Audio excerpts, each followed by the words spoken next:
Isaac Newton realized that the force that keeps the moon in its orbit is the same force that pulls an apple toward the Earth.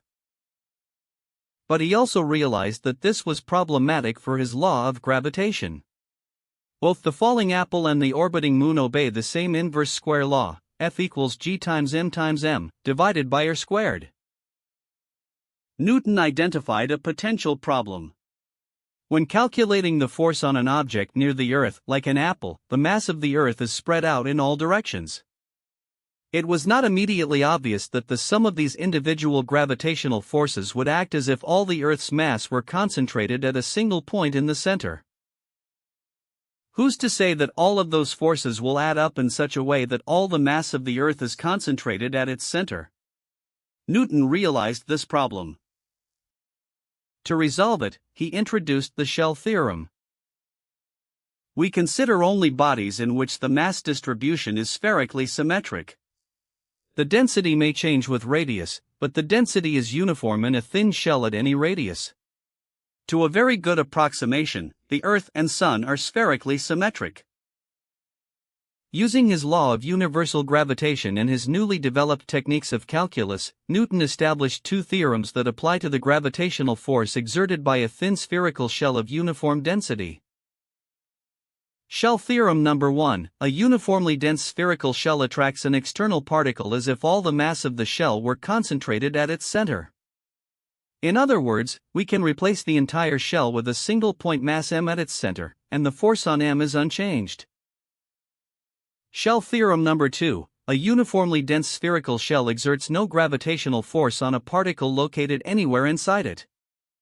Every pull from one side of the shell is exactly cancelled by an opposite pull from the other side. The net force is zero. This is what justifies treating extended spherical bodies, like the Earth, the Sun, and the planets, as point masses in Newtonian gravity. Proving the shell theorems requires techniques of integral calculus. We wish to calculate the force exerted by a thin spherical shell of uniform density on a point mass located either outside or inside the shell. Figure shows the actual configuration of a thin shell and the ring we will consider. Consider a thin spherical shell, and a point mass m outside it. The mass sits a distance r from the center of the shell. Now imagine a thin ring element cut from the surface of the shell. R is the radius of the shell, drawn from the center to this ring. X is the actual distance from the mass to the ring element. Alpha is the angle at the mass, between the line to the center and the line to the ring. Theta is the angle at the center, between R and R. This is the angle we integrate over. Now let the ring sweep slightly, to a new position along the shell. Let's turn to view this sweep from a different angle. This gives us the radius line to the new ring position. The small angle is measured at the center, is d theta, the angular thickness of our ring element. This ring element exerts a small attractive force dF on the mass, directed along the line x, toward the ring. By symmetry, a particle diametrically opposite on the ring exerts an equal force dF sub b on the mass, along its own line to the mass. In fact, every particle around the entire ring exerts its own small force on the mass, all converging inward from the circle toward the point mass, a whole cone of forces. By symmetry, all of these individual pulls add up to one net force pointing straight along the axis toward the center. If we drop a perpendicular from the ring down to the axis, it meets the line at point Q, a distance r cosine theta from the center. Let's shrink this down and move it aside, to make room for the next step. Right here is where the line X meets the ring point A. Its symmetric partner below is point B. O marks the center of the shell, and P is where our mass sits. At point A, imagine a small element of mass, dm sub A.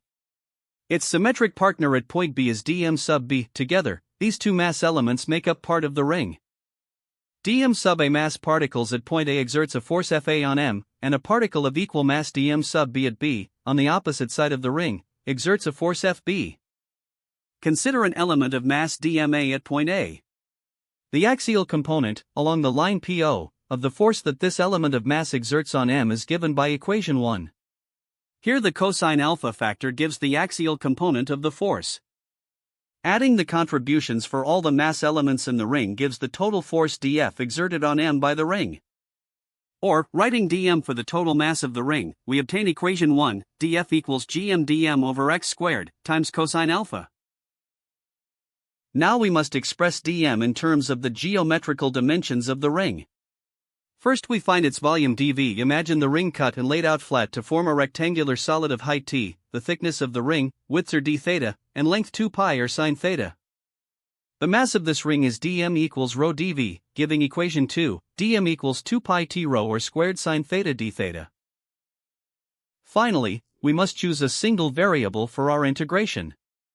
From the three variables x, alpha, and theta, we choose to eliminate alpha and theta, leaving x as the single variable over which we plan to integrate. From the figure we see that pq equals x cosine alpha, and also pq equals or minus or cosine theta, so we obtain equation 3, cosine alpha equals minus or cosine theta over x. Using the law of cosines on triangle AOP, we obtain x squared equals or squared plus or squared minus 2 or cosine theta, or equivalently equation 4. We now put equation 4 into equation 3, and then substitute the result for cosine alpha into equation 1. We still have not eliminated all variables except x in equation 1, because equation 2 shows that dm depends on theta. To eliminate this variable, we differentiate equation 4 to find equation 5. We can use equation 5 to eliminate theta from equation 2, and then substitute the result for dm into equation 1. The result is equation 6, dF equals pi gt rho m or over r squared, times the quantity r squared minus r squared over x squared plus 1, times dx.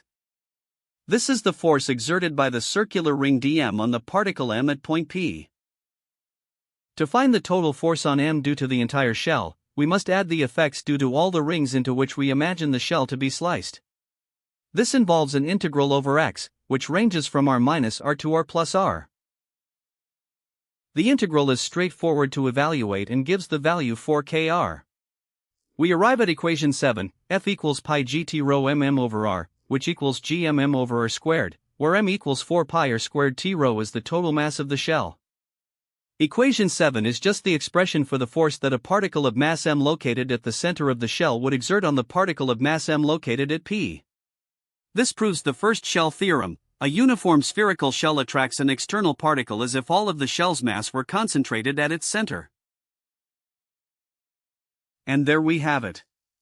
The first shell theorem proved a uniform spherical shell of matter attracts an external particle as if all the shell's mass were concentrated at its center.